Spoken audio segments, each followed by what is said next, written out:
ಪಾಕಿಸ್ತಾನದಿಂದ ಭಾರತಕ್ಕೆ ಬಂದವರು ಎಲ್ಲಿರ್ತಾರೆ, ಹೇಗಿರ್ತಾರೆ, ಅವರಿಗೆ ಏನೇನೆಲ್ಲ ಸೌಲಭ್ಯ ಸಿಗುತ್ತೆ, ಕಳ್ಳ ಮಾರ್ಗದಿಂದ ಅವರು ರಾಜಾರೋಷವಾಗಿ ಬದುಕೋದನ್ನ ಕಂಡ್ರೆ ಎಂಥವರೂ ಕೂಡ ಬೆಚ್ಚಿ ಬೀಳ್ತಾರೆ.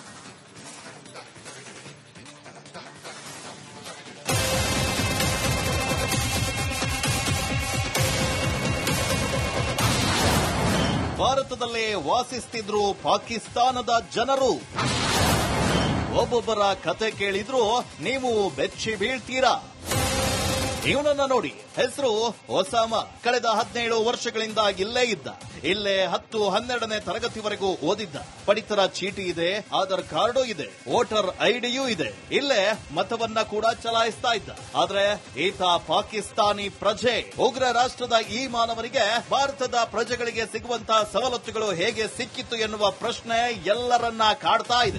ये सरकार से मैं अपील करूंगा कि आप कुछ टाइम की मोहलत दे दें, कुछ हल निकालें, कुछ टाइम की मोहलत दे दें. अब जो फैमिलीज यहाँ पे पिछले 20-30 सालों से रह रही हैं, हमने वोट भी कास्ट किया, हमारे हर एक डॉक्यूमेंट्स यहाँ के बने, आधार कार्ड है, इलेक्शन कार्ड है, राशन कार्ड है, हमारा डोमिसाइल है मेरी यहाँ की, बाकी सारे डॉक्यूमेंट्स मेरे बने. अब मैं यहाँ से कहाँ जाऊंगा. ಮಕ್ಕಳು ಮೊಮ್ಮಕ್ಕಳು ಭಾರತದಲ್ಲೇ ಜನಿಸಿವೆ. 40 ವರ್ಷದಿಂದ ಅಕ್ರಮವಾಗಿ ವಾಸಿಸ್ತಿರೋ ಮಹಿಳೆ. मुझे यहाँ 40 साल हो गए भैया. 40 साल से मैं यहाँ रह रही हूँ. मेरे बच्चे 3 हैं. तीनों की शादियाँ मैंने की है. पढ़ा इन्होंने इधर ही है, मोदी नगर में पढ़ा है. बाकी दिल्ली से पढ़ के आए हैं. बाहर है वो फॉरेन एक्सचेंज भेज रहा है इनको. हमारे हर तरफ से इनको फायदे हैं. तो हमने क्या खता की है. ನನಗೆ ಅಪ್ಪ ಅಮ್ಮ ಅಣ್ಣ ತಂಗಿ ಯಾರೂ ಇಲ್ಲ. ಭಾರತದಲ್ಲಿ ಕರಾಚಿ ಮಹಿಳೆಯ ಬೃಹನ್ನಾಟಕ. मुझे 41 साल हो गए हैं यहाँ. ना माँ है, ना बाप है, ना बहन है, ना भाई है. मेरा कोई ठिकाना नहीं. मैं बेसहारा हूँ. 6 ವರ್ಷದ ಹಿಂದೆ ಬಂದೆ. ನನಗೀಗ 2 ಮಕ್ಕಳು. मुजफ्फराबाद की रहने वाली हूँ, लेकिन मेरी शादी बारामूला में हुई है 6 साल पहले. मैं सऊदी अरब थी. सऊदी अरब से मैं यहाँ पर आई हूँ. जो मेरे दोनों बच्चे यहीं पैदा हुए हैं. तो ये अभी 40-50 दिन की ही है. ಭಾರತದಲ್ಲಿ ಇದೇ ರೀತಿ ಅದೆಷ್ಟೋ ಪಾಕಿಸ್ತಾನಿಗಳು ವಾಸ ಮಾಡ್ತಾ ಇದ್ದಾರೋ ಏನು. ಅವ್ರನ್ನೆಲ್ಲ ಹುಡುಕಿ ದೇಶದಿಂದ ಹೊರಹಾಕೋ ಕೆಲಸ ಆಗ್ಬೇಕಿದೆ. Rajashekhar Jahagirdar, news desk. ಪಾಕಿಸ್ತಾನದಿಂದ ಭಾರತಕ್ಕೆ ಬಂದವರು ಎಲ್ಲಿರ್ತಾರೆ, ಹೇಗಿರ್ತಾರೆ, ಅವರಿಗೆ ಏನೇನೆಲ್ಲ ಸೌಲಭ್ಯ ಸಿಗುತ್ತೆ, ಕಳ್ಳ ಮಾರ್ಗದಿಂದ ಅವರು ರಾಜಾರೋಷವಾಗಿ ಬದುಕೋದನ್ನ ಕಂಡ್ರೆ ಎಂಥವರೂ ಕೂಡ ಬೆಚ್ಚಿ ಬೀಳ್ತಾರೆ.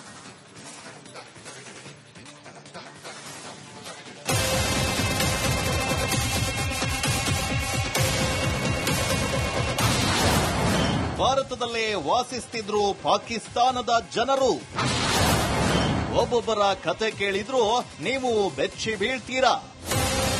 ಇವನನ್ನ ನೋಡಿ, ಹೆಸರು ಒಸಾಮ. ಕಳೆದ 17 ವರ್ಷಗಳಿಂದ ಇಲ್ಲೇ ಇದ್ದ. ಇಲ್ಲೇ 10-12ನೇ ತರಗತಿವರೆಗೂ ಓದಿದ್ದ. ಪಡಿತರ ಚೀಟಿ ಇದೆ, ಆಧಾರ್ ಕಾರ್ಡು ಇದೆ, ವೋಟರ್ ಐಡಿಯೂ ಇದೆ. ಇಲ್ಲೇ ಮತವನ್ನ ಕೂಡ ಚಲಾಯಿಸ್ತಾ ಇದ್ದ. ಆದ್ರೆ ಈತ ಪಾಕಿಸ್ತಾನಿ ಪ್ರಜೆ. ಉಗ್ರ ರಾಷ್ಟ್ರದ ಈ ಮಾನವನಿಗೆ ಭಾರತದ ಪ್ರಜೆಗಳಿಗೆ ಸಿಗುವಂತಹ ಸವಲತ್ತುಗಳು ಹೇಗೆ ಸಿಕ್ಕಿತ್ತು ಎನ್ನುವ ಪ್ರಶ್ನೆ ಎಲ್ಲರನ್ನ ಕಾಡ್ತಾ ಇದೆ.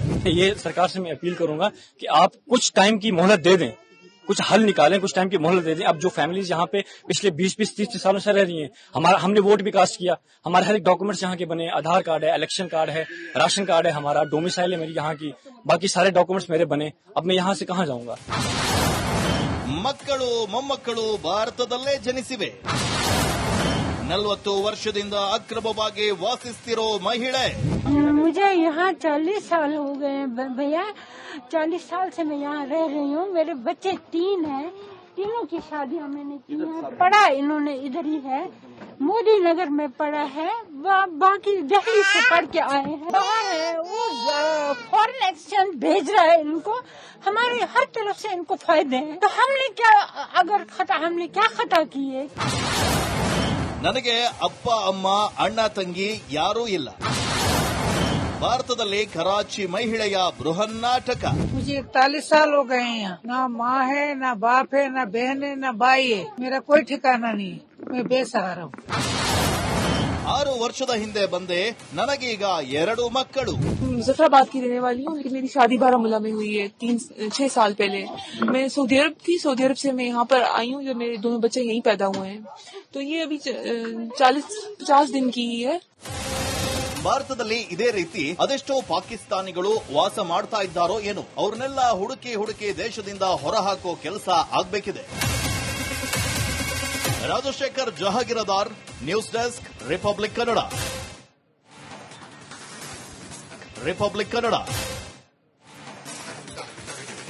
ಪಾಕಿಸ್ತಾನದಿಂದ ಭಾರತಕ್ಕೆ ಬಂದವರು ಎಲ್ಲಿರ್ತಾರೆ, ಹೇಗಿರ್ತಾರೆ, ಅವರಿಗೆ ಏನೇನೆಲ್ಲ ಸೌಲಭ್ಯ ಸಿಗುತ್ತೆ, ಕಳ್ಳ ಮಾರ್ಗದಿಂದ ಅವರು ರಾಜಾರೋಷವಾಗಿ ಬದುಕೋದನ್ನ ಕಂಡ್ರೆ ಎಂಥವರೂ ಕೂಡ ಬೆಚ್ಚಿ ಬೀಳ್ತಾರೆ.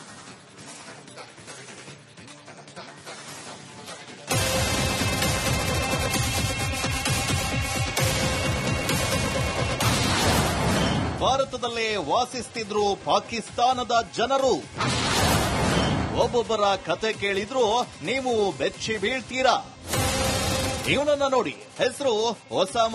ಕಳೆದ 17 ವರ್ಷಗಳಿಂದ ಇಲ್ಲೇ ಇದ್ದ. ಇಲ್ಲೇ 10-12ನೇ ತರಗತಿವರೆಗೂ ಓದಿದ್ದ. ಪಡಿತರ ಚೀಟಿ ಇದೆ, ಆಧಾರ್ ಕಾರ್ಡು ಇದೆ, ವೋಟರ್ ಐಡಿಯೂ ಇದೆ. ಇಲ್ಲೇ ಮತವನ್ನ ಕೂಡ ಚಲಾಯಿಸ್ತಾ ಇದ್ದ. ಆದ್ರೆ ಈತ ಪಾಕಿಸ್ತಾನಿ ಪ್ರಜೆ. ಉಗ್ರ ರಾಷ್ಟ್ರದ ಈ ಮಾನವನಿಗೆ ಭಾರತದ ಪ್ರಜೆಗಳಿಗೆ ಸಿಗುವಂತಹ ಸವಲತ್ತುಗಳು ಹೇಗೆ ಸಿಕ್ಕಿತ್ತು ಎನ್ನುವ ಪ್ರಶ್ನೆ ಎಲ್ಲರನ್ನ ಕಾಡ್ತಾ ಇದೆ. ये सरकार से मैं अपील करूंगा कि आप कुछ टाइम की मोहलत दे दें, कुछ हल निकालें, कुछ टाइम की मोहलत दे दें. अब जो फैमिलीज यहाँ पे पिछले 20-30 सालों से रह रही हैं, हमने वोट भी कास्ट किया, हमारे हर एक डॉक्यूमेंट्स यहाँ के बने, आधार कार्ड है, इलेक्शन कार्ड है, राशन कार्ड है, हमारा डोमिसाइल है मेरी यहाँ की, बाकी सारे डॉक्यूमेंट्स मेरे बने. अब मैं यहाँ से कहाँ जाऊंगा. ಮಕ್ಕಳು ಮೊಮ್ಮಕ್ಕಳು ಭಾರತದಲ್ಲೇ ಜನಿಸಿವೆ. 40 ವರ್ಷದಿಂದ ಅಕ್ರಮವಾಗಿ ವಾಸಿಸ್ತಿರೋ ಮಹಿಳೆ. मुझे यहाँ 40 साल हो गए भैया. 40 साल से मैं यहाँ रह रही हूँ. मेरे बच्चे 3 हैं. तीनों की शादियाँ मैंने की है. पढ़ा इन्होंने इधर ही है, मोदी नगर में पढ़ा है.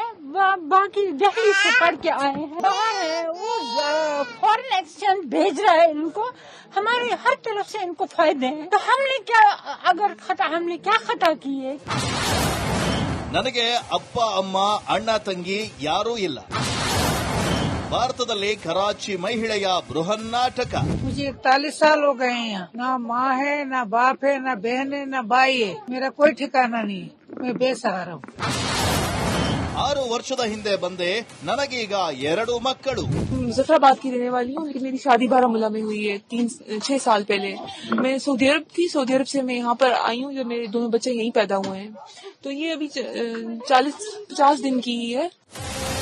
ಭಾರತದಲ್ಲಿ ಇದೇ ರೀತಿ ಅದೆಷ್ಟೋ ಪಾಕಿಸ್ತಾನಿಗಳು ವಾಸ ಮಾಡ್ತಾ ಇದ್ದಾರೋ ಏನು, ಅವ್ರನ್ನೆಲ್ಲ ಹುಡುಕಿ ದೇಶದಿಂದ ಹೊರಹಾಕೋ ಕೆಲಸ ಆಗ್ಬೇಕಿದೆ. Rajashekhar Jahagirdar, news desk, Republic Kannada.